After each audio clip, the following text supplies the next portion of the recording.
She is a brick house, as we like to say back in the 70s. Okay, 34th, 20. What is it? I forgot the dimension. Please don't take my placard. I forgot the dimensions. I don't remember the dimensions. What are the dimensions of a brick house? 36, 24, 36. That doesn't sound physically possible.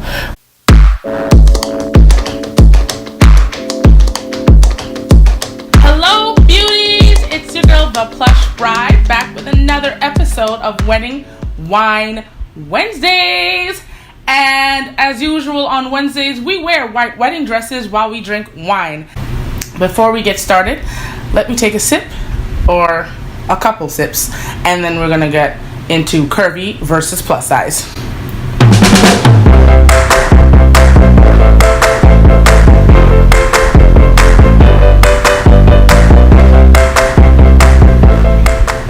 I'm tired of seeing these tiny little curvy girls being showcased as all of the plus size community. Now, I'm not saying curvy girls should not get love.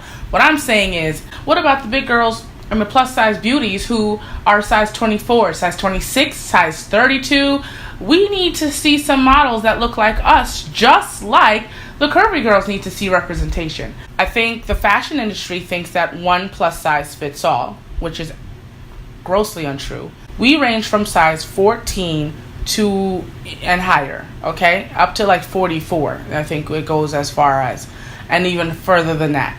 The fashion industry has the clothing in our size, so it's not like we don't have the opportunity to look stylish at size 22, at size 26, and so on and so forth. It's just that they don't show the models in that sizes. So, of course, us as a plus-size girl, we turn to plus-size influencers like Gabby Fresh and Shantae of Everything Curvy and Chic and, you know, the Curvy Fashionista. We look to women who look like us in order for us to find clothing in our size. All of this stemmed from the outrage that happened with the Torrid. If you guys don't know, Torrid, which is a major plus size fashion store for the youth, I'd say for the youth. They released their newest model for 2018, and they have this model sweepstakes, I guess, and they said, okay, this is the Torrid model for 2018. And they said, oh, this is her, everybody love her, she's so beautiful, everything is great. And it's another size 1X model, a girl who's wearing her underwear and there's no rolls spilling out of it. You know, she's sitting down and somehow still capable of keeping her underwear like above her stomach. But I digress. So she, you know, created a little bit of an uproar within the plus size community because we were tired of seeing the same 1X model, you know, be pushed down our throats as what is acceptable. Because that's basically what you're telling us.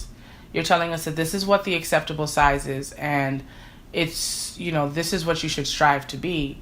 Whereas we're all about body positivity, actually being positive about our bodies, you know? You're not being positive about all the bodies. You're just being positive about that type of body.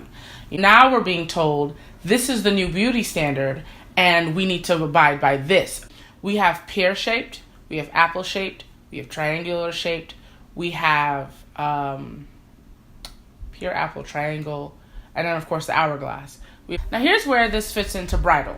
The models that are being used are back to the size 1X model, sometimes even smaller. And so you see what is considered their plus size line, and then you see this fairly skinny woman wearing their plus size line until you see the same dress on what is a straight size or regular size, and then she looks like she needs a sandwich. I don't understand why, if we're going to showcase plus size brides, even me, I'm trying so hard to show you guys these new dresses and feature these dresses with actual plus size women in them, and you very rarely, I can't. Every time I show the actual dress like on the model or from the designer's page, you're going to see a size 1X bride, and so then me, the size 22 bride or the size 26 bride, 32 or so on, how are they going to even find or figure that dress fits them? What are they thinking when they put these, like, what I believe are skinny minis out here to tell us that this is plus size? Everybody over size 10 is plus size because wedding dresses run 2 sizes smaller than the regular size that you wear in the street. So I, for one, I'm a size 20, But in wedding dresses, I hit 22, 24, and 26 on a good day. Mostly 26 on specific designers. And then if you you find out that designers run small to big and have extra boning corsets inside. So it makes things even more complicated when you have that to contend with as a plus size bride. Okay, so tell me what you think. If you believe that there is a disparity, or if I'm just talking foolishness. If you like being curvy, and curvy brides sound off too, what are your frustrations in what you're seeing? If you're a curvy bride that doesn't see yourself represented, tell me what you think. Plus size brides, tell me how you're feeling about it. I want to know. I want to hear from you guys, because this is something that affects all of us as a plus size community. And if we want to affect change, we got to do it together. So make sure you like, share, and subscribe to this video below. And if you have any questions, always feel free to give me an email. You can see my email below in the description. I also have the blog, so visit plush-bridal.com for more info and more dress inspiration and wedding inspiration. Follow me on Instagram and Twitter and Facebook. We'll be back next week. Look forward to seeing you. Bye-bye.